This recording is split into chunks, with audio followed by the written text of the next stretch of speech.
পারবো না। মোবাইলের টক টাইম শেষ, ইন্টারনেট শেষ। দোকানে যাও, অফার দেখো, আবার রিচার্জ করো। আমার আর প্যারা ভাল লাগে না। বন্ধু, তোর প্যারা আর আমাদের মধ্যে ডালিস না। মাই টেলিটক অ্যাপ ডাউনলোড কর, প্যারা ছাড়া রিচার্জ কর, পছন্দ মতো মিনিট আর ইন্টারনেট প্যাকেজ বেছে নে। আমি এখন মিস প্যারা নই, আমি এখন মিস সারা।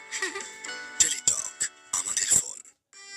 ডিয়ার স্টুডেন্ট, আজকে তোমাদের সাথে এমন একজনকে পরিচয় করিয়ে দিব যে হচ্ছে আমাদের ভার্সিটির সবচেয়ে সিনিয়র, আর তার বৈশিষ্ট্য হচ্ছে প্রতি বছর পরীক্ষায় ফেল করা, এবং সে গত 6 বছর যাবত একই ক্লাসের মধ্যে পড়ে আছে।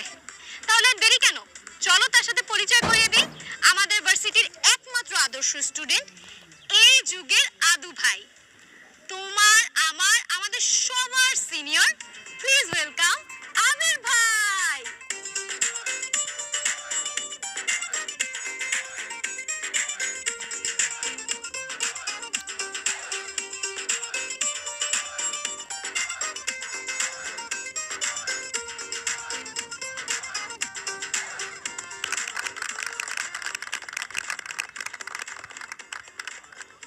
এই হচ্ছে আমাদের সেই আবির ভাই।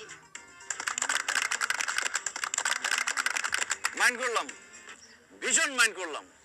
তোরা আমারে আপনি করে বলতেছিস, আমির ভাই বলতেছিস কেন? আমি তোদের ক্লাসমেট, তোদের ফ্রেন্ড। আমারে তুই বলে ডাকবি, আমির বলে ডাকবি, ওকে? ওকে। আচ্ছা আবির, তুই যে প্রতি বছর পরীক্ষা ফেল করস, তোর বাপ মা বাসা থেকে কিছু বলে না? আগে বলতো, এখন আর মুখে কিছু বলে না, যা বলে ঝাড়ু আর জুতা দিয়ে বলে। কিন্তু সেটার কোনো সমস্যা হয় না, কারণ ঝাড়ু জুতা খাইতে খাইতে আমার অভ্যাস হয়ে গেছে।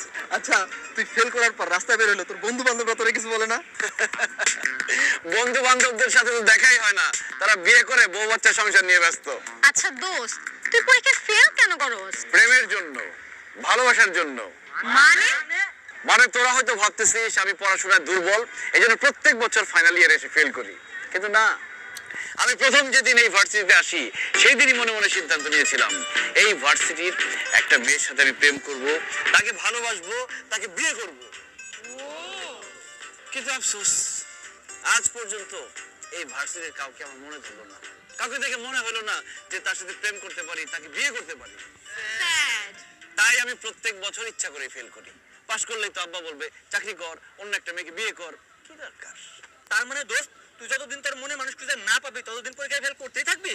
অবশ্যই, যতদিন পর্যন্ত আমি আমার মনের মানুষকে না পাবো ততদিন পর্যন্ত আমি ইচ্ছা করে ফেল করতেই থাকবো।